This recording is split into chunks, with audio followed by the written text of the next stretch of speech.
Hanukkah, the festival of lights. Isn't that how you know it? That's how I know it. Hanukkah's about one thing: candles, light, right? I mean, there's presents and dreidels and latkes, but what it's really about is the family gets together and lights Hanukkah candles, right?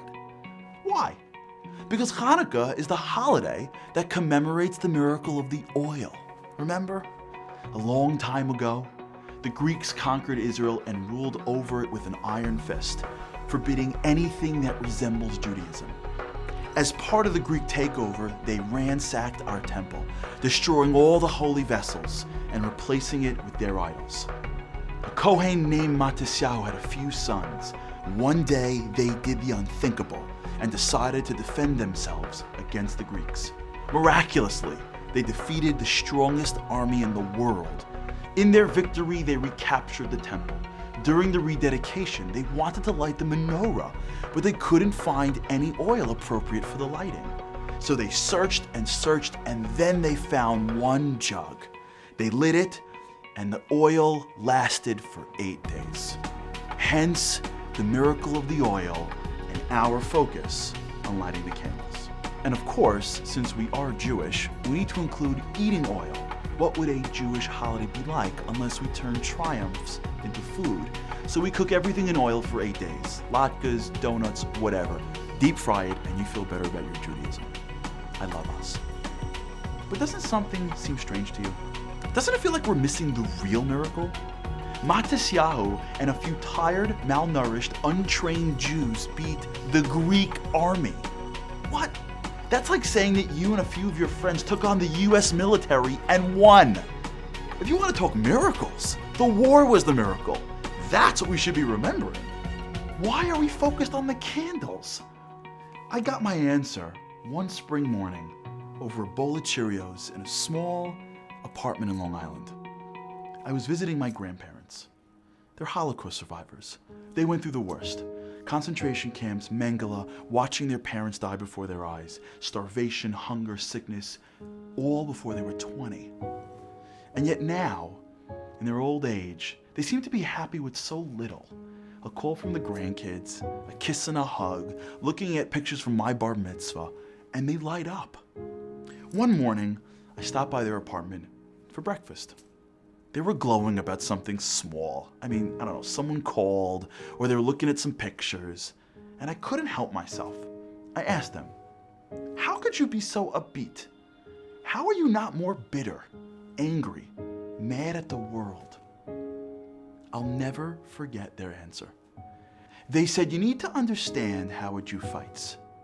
You see, a Jew never fights with a sword. He defends with a sword. But a Jew fights with light. Do you know how we fight Hitler? Not with anger. We fight him with light, by building a family, by having kids and grandkids, by helping each other, by living with joy.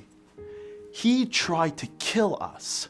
We fight by being more alive. A Jew doesn't fight with a sword. He fights with light. The story of Hanukkah happened thousands of years ago, but it's still going on today. Look around. Our enemies are encircling, and they don't just want our blood. They want our soul. They don't fight at our borders. They fight in our homes and synagogues.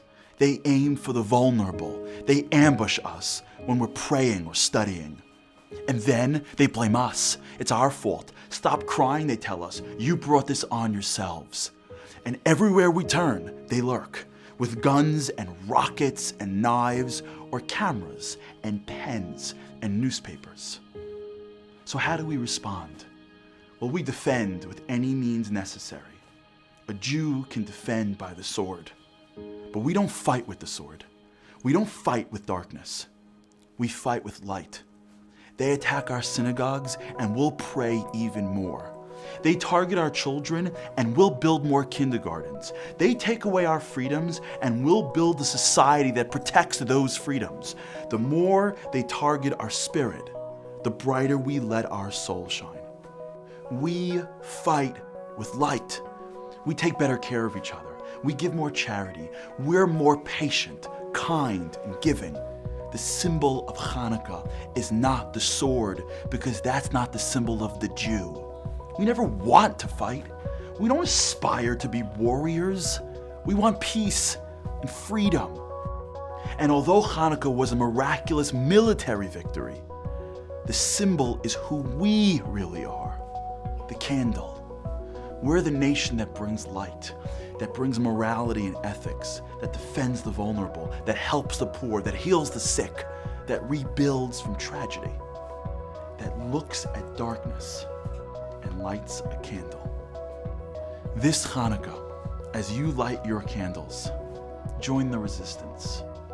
Join the cause of bringing a little bit more light into your life, to your family, your community, and the world. Fight darkness, one candle at a time. Happy Hanukkah.